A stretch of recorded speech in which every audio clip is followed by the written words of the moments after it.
So here I am waiting to do my mock teaching class, a second interview as it were, even though they told me I already have it. So I moved my classroom into here because my laptop sitting on my lap was going to be all jerky and not going to work. So I'm in here. I forgot to buy the headset and mouse the first time I went out, but I did remember to buy a pretty necklace. What is my problem? I got the car sold. I've always been afraid of marriage because I've been afraid of being a stay-at-home mom. Like, it feels so trapped. All my friends who are stay-at-home moms, not all, most, they feel very trapped. They have to ask their husband's permission for everything. I had one friend who, we were going out to ice cream one day and she was about to call her husband to ask for permission, and I was like, it's 50 cents, I'll spot you. And she was like, no, I mean calories.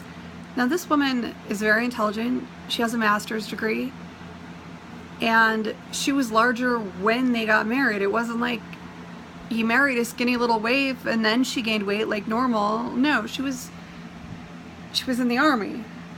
They were larger. She was larger when they got married. And I was like, you're asking him permission about calories? That really surprises me. You're in charge of your own body. You're an intelligent woman. I'm very surprised.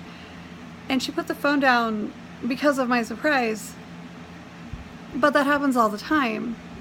And it's because of that type of mentality that's so prevalent, especially in the Mormon religion in which I was raised, in which I was going to stay forever.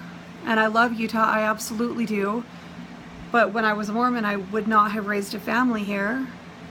Now I would raise a family here, now that I'm not. I know that there are inherent problems with that, where my kids might not be allowed to play with other people's kids. My parents were the opposite. Instead of you're not allowed to play with them because they're not Mormon, they were you must play with them because we have to convert them. Yeah.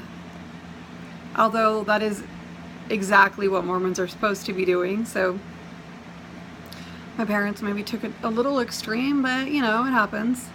I'd rather, honestly, that extreme than the other where you're not allowed to associate with people outside of the religion. I really prefer my parents' extreme, honestly. So I was always afraid of being a stay-at-home mom. Now that I'm trapped in my own body, if I were to have a kid, with or without a husband, loading up a wheelchair and a kid, that would be too much of a pain. It's too much of a pain to even load up a wheelchair. So hence why I have to sell the car. It probably undervalue, but I can't drive it enough to even keep it worth it. So there it is. So it's my own body keeping me trapped. And if I were with the right person, I wouldn't feel trapped with him. There's a line from Grosse Pointe Blank where she says, people think you lose, she as in a random character you see once at his high school reunion. She says, people think you lose your freedom when you get married, but it's not true. It gets better and better. Well, she obviously married the right person. And I'm not convinced there is a right person for me. But now that it's my own body keeping me trapped and not a husband, I suppose I'm not as afraid of it as I used to be. No, I'm still pretty terrified. But anyway, I'm gonna start my second interview here pretty soon, and hopefully it goes well. See you next time.